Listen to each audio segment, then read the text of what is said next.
საქმეში ჩაერთო ქუთაისის ნომერ 2 რაიონული პოლიციის განყოფილება, მათ შეადგინეს აღნიშნული საკითხთან დაკავშირების სამართალდარღვევის ოქმი და აღიქვეს დახმარება, რომ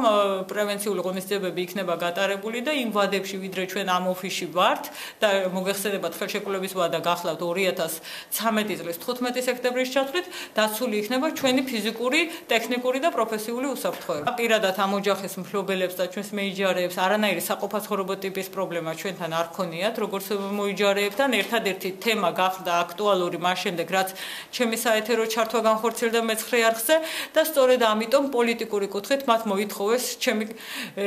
ოფისიდან გაძევება. მოგვიანებით, როდესაც ეს თემა გახდა ისეთი, როგორიც გახდა, ვფიქრობ, რომ სწორედ პოლიტიკურმა ჯგუფმა ნაციონალური მოძრაობის ადგილობრივ ოფისში მიიღო შესაბამისი გადაწყვეტილება, რომ არჩევნებამდე 2 დღით ადრე არ იყო მათთვის მომგებიანი მედიის მიმართ ამ ტიპის ქმედებების განხორციელება და ვშიშობ და ვარაუდობ, რომ მოგვიანებით ისინი ანალოგიურ აგრესიულ დამოკიდებულებას აუცილებლად გამოამჟღავნებენ ჩვენს მიმართ.